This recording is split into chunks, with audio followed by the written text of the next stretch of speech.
Здравствуйте! Сегодня мы расскажем вам о довольно необычном и редком фрукте родом из Восточной Австралии. Речь идет о растении рода цитрус, семейства рутовые, пальчиковом лайме.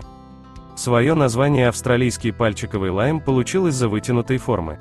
Его еще называют фингерлайм, от английского слова finger – палец.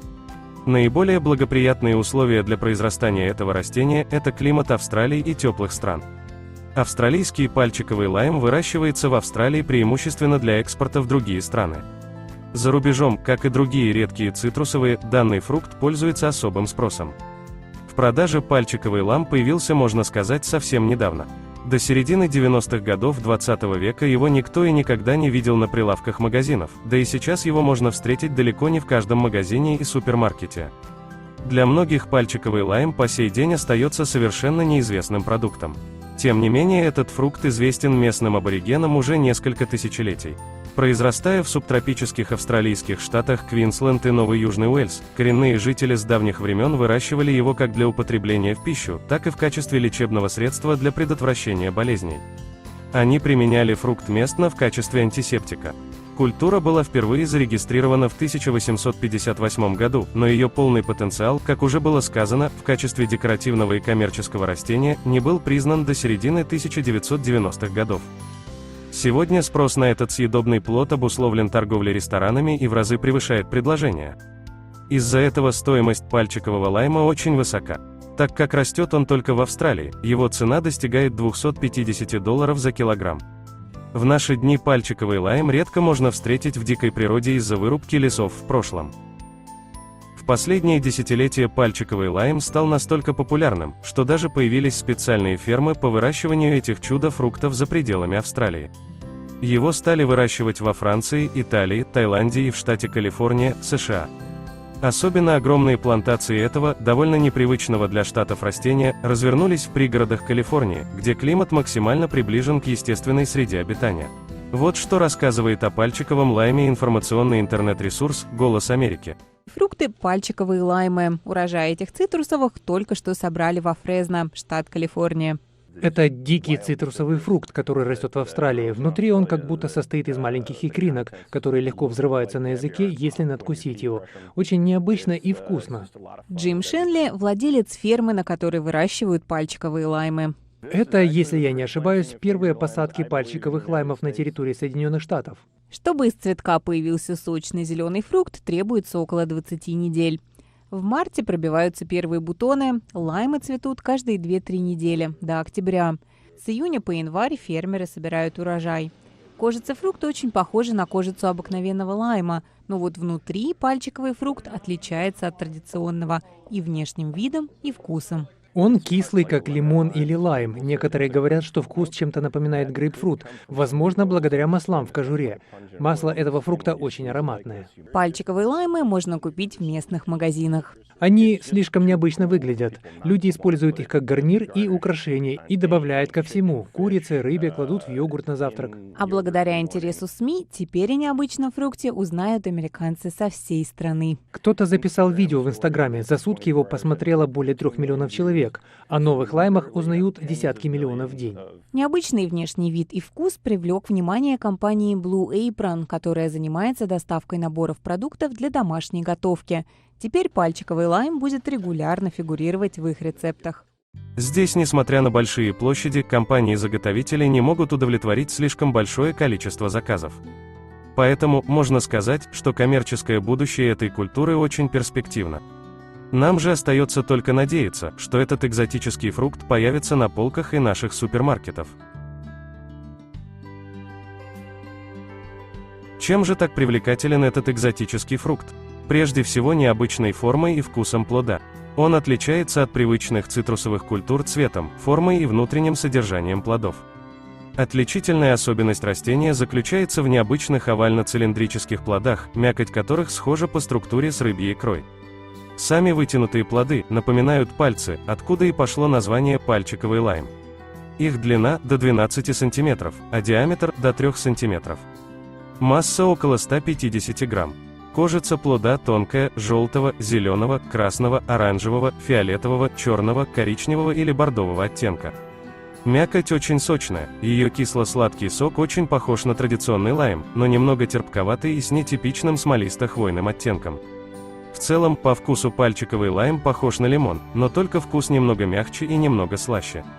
Содержание плода разделено на несколько мелких, округлых отделений, в которых содержатся вакуоли, наполненные соком. Эти миниатюрные мешочки, наполненные освежающим соком, не склеены между собой и визуально мякоть схожа с икрой крупной рыбы, поэтому данные плоды имеют вторичные названия икорный лайм или лаймовая икра. Такая структура напоминает мелкие, круглые, прозрачные пузырьки диаметром 5-6 мм. Поэтому, если разрезать или разломать пальчиковый лайм, то из него посыпятся эти круглые секции, подобно рыбьей икре. Окрас икринок также бывает белого, розового или зеленого цвета. В начале 2000 года, в связи с возросшим спросом на цитрус, Австралия занялась его культивацией и продажей на внутреннем и внешнем рынках. Была проведена большая работа по выведению новых гибридов с кожурой и икрой разного цвета, а также по скрещиванию австралийского лайма с другими цитрусами. В результате селекции были выведены плоды, различающиеся по размеру, форме и семенам, с самой большой палитрой цветов среди всех фруктов. Цвет кожуры может варьироваться от желто-зеленого до малинового, пурпурного и черного, а также цвет мякоти внутри плодов. Были зарегистрированы цвета мякоти – зеленый, желтый, красный и розовый. Но как бы кардинально не отличались между собой плоды растения, они все являются разновидностью австралийского пальчикового лайма. В настоящее время зарегистрировано 5 сортов пальмового лайма. Все они отличаются друг от друга цветом кожуры и мякоти от зеленого до розового, от красного до желтого. Каждый цвет имеет свой неповторимый вкус. Как правило, чем розовее мякоть, тем слаще вкус. Сорт Алстонвилл имеет преимущественно коричневый цвет с зеленоватым оттенком на гладкой кожуре. Обычно не имеет косточек. Сочные пузырьки сока имеют размер 3 мм и имеют светло-зеленый цвет. Имеет очень освежающий приятный вкус. Урожай собирают с декабря по март. Сорт Джудис и Верберинг имеет варьирующие цвета от хаки зеленого и темно-коричневого до темно-бордового, с плотной гладкой кожицей. Пузырьки с соком имеют очень большие размеры от 3 до 6 мм, цветом от светло-зеленого до розового с минимальным количеством семян. Вкус у него очень ароматный, со стимулирующим привкусом лимона и лайма. Убирают несколько урожаев в течение года, а самым урожайным считается январь. Сорт Pink Ice имеет бордовый цвет и плотную гладкую кожицу. Пузырьки с соком имеют размер от 3 до 6 мм, светло-розового цвета, с минимальным количеством семян. Вкус очень ароматный, с преобладающим стимулирующим привкусом лимона и лайма. Имеет более сладкий вкус. Время сбора январь-февраль. Сорт Джали красный имеет светло-зеленый цвет. Кожица у него гладкая, с ямочками. Пузырьки с соком имеют очень большие размеры от 3 до 6 мм, темно-розового цвета с минимальным количеством семян. Имеет довольно сладкий и ароматный вкус со стимулирующим привкусом лайма. Собирают его в январе-феврале. Сорт Byron Sunrise имеет темно-зеленый цвет. Пузырьки с соком более мелкие, темно-красного цвета с минимальным количеством семян. На вкус это один из самых сладких фруктов. Урожай собирают в январе-феврале. После кулинарного бума выращивать этот цитрус стали и во французских провинциях, но пока получается собрать только до 1 тонны плодов в год. Так зачем заменять известные фрукты и тратить бешеные деньги? Все очень просто, это делается ради эффектной подачи в ресторанах. Популяризация пальчикового цитруса с каждым годом набирает обороты. В некоторых ресторанах мякоть стала брендовым ингредиентом к блюдам. Французы одними из первых признали это заокеанское лакомство и стали совмещать икру с морепродуктами и суши. Из этих экзотических плодов они готовят салаты и десерты. Благодаря пикантной кислинке, фрукт отлично подходит к морепродуктам, им дополняют гарниры и применяют в кондитерском деле. Засушенная кожица растения тоже нашла свое место в кулинарии в качестве специи.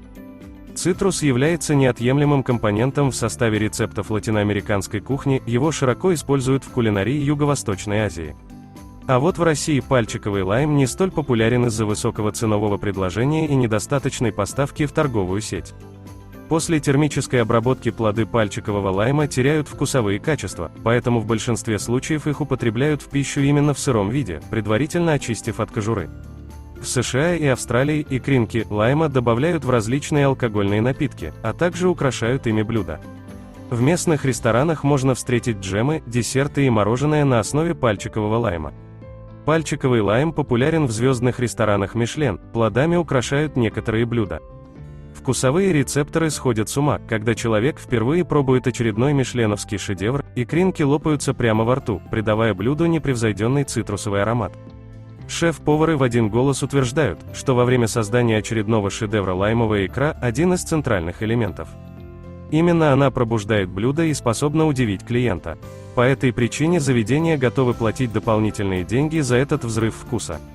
Таким образом, пальчиковый лайм – это новое открытие кулинарного мира, и его можно по-настоящему оценить, только попробовав. Эти великолепные плоды растут обычно на кустарнике высотой не более 3 метров или небольшом дереве, достигающем до 10 метров в высоту. Достигнув высоты полуметра, растение начинает плодоносить. Ствол у растения тонкий, 2-3 см в диаметре. Кора плотная, шероховатая и имеет серо-коричневый цвет. Крона у деревьев не густая. Ветви пальчикового лайма густо покрыты колючками, которые служат для растения защитой от животных, которые очень любят полакомиться его плодами. Листья узкие, ярко-зеленого цвета, вытянутые. По размеру они значительно меньше, чем у других цитрусовых. Культура зацветает поздней осенью, а через 6 месяцев начинают созревать плоды. На основе дикорастущего вида были созданы ремонтантные сорта, у которых первый сбор урожая проводят в июне, а последние плоды снимают в ноябре. Оптимальные условия для вегетации – это тень от кроны, высокая влажность воздуха, суглинистые почвы и достаточное количество осадков. Пальчиковый лайм очень красиво смотрится на всех этапах цветения. Когда растение зацветает, его крона усыпается многочисленными жемчужными бусинками-бутонами. Цветки миниатюрные, снаружи розовые, а внутри белые, длиной до 1,5 см, источают очень приятный, нетипичный для цитрусовой культуры аромат. Цветение наступает в конце лета или начале осени. Привитые растения начинают плодоносить на 3-й год, но количество остается ограниченным до 5-го или 6-го года, когда они могут дать до 20 килограммов. Деревья обычно плодоносят только раз в 2 года, хотя это может зависеть от климатических условий и сорта. Это также влияет на то, когда разные сорта созревают, хотя обычно это происходит в период с декабря по июнь. Собирать необходимо только полностью созревшие плоды, их зрелость определяется цветом кожуры, она должна стать насыщенного цвета. Сборщики должны носить защитные очки на глазах и перчатки во время сбора урожая, потому что можно уколоться острыми шипами. Недозрелые фрукты могут немного горчить. Фрукты собирают выборочно каждые 10-14 дней в течение 6-8 недель в зависимости от возраста дерева и сорта. Сбор производят вручную, так как пальчиковый лайм очень нежный и подвержен повреждению кожицы. При созревании пальчикового лайма кожура лопается, а на поверхности выступают пузырьки, наполненные соком. Около 50% урожая переходит во второй сорт или отправляется на переработку. После сбора пальчиковый лайм хранится в течение 4-5 недель в прохладном помещении. Как и в случае с другими цитрусовыми, необходимо соблюдать осторожность, чтобы избежать переохлаждения, поэтому фрукты не следует хранить при температуре ниже 8 градусов Цельсия. Для продажи свежие плоды упаковываются в перфорированные 1 или 2-килограммовые пластиковые пакеты, которые укладываются в картонные коробки. В таком виде они и попадают в супермаркеты. Срок хранения составляет около месяца при температуре от 5 до 10 градусов. Часть урожая подвергают заморозке. При температуре минус 18 градусов их можно хранить от 3 до 6 месяцев. И, конечно, таким замороженным продуктам не страшны длительные и дальние перевозки. После размораживания икра фингерлайма не теряет своей структуры и превосходного вкуса. Таким образом, она доступна к употреблению в течение всего года. Большинство выращенных в Австралии пальчиковых лаймов продается на центральных овощных рынках в Брисбене, Сиднее и Мельбурне. Около 50% выращенной продукции экспортируется в Европу и Азию. Употребление в пищу фингерлайма оказывает на организм мощное иммуностимулирующее действие, повышает сопротивляемость к вирусам и другим возбудителям простудных заболеваний. Включение австралийского микроцитруса в регулярный рацион питания снижает хрупкость костей и зубов, является отличной профилактикой стоматита, укрепляет сосуды, сердце, ногтевую пластину, снижает риск инсультов и инфарктов, выводит токсины, тяжелые металлы и шлаки, позволяет дольше сохранить бодрость и красоту. Экспериментальным путем было доказано, что сок лайма вместе с солнцем может дезинфицировать воду не хуже кипячения. Было установлено, что в лайме содержится особый компонент псоролен, который противостоит размножению патогенов. В составе пальчикового лайма нет глюкозы, поэтому плоды рекомендуют употреблять людям с сахарным диабетом. Австралийские знахари на основе сока и кожуры фингерлайма варят зелье для лечения бронхитов, пневмонии и даже астмы. При лишаях и псориазе икринки лайма раздавливают и прикладывают повязку с соком к пораженным участкам. Основным запретом для приема австралийского экзотического фрукта есть персональная непереносимость продукта, аллергическая реакция на цитрусовые, а также гастрит, панкреатит и язва желудка. На этом все. Если вам понравилось это видео, ставьте лайки и подписывайтесь на канал. До новых встреч!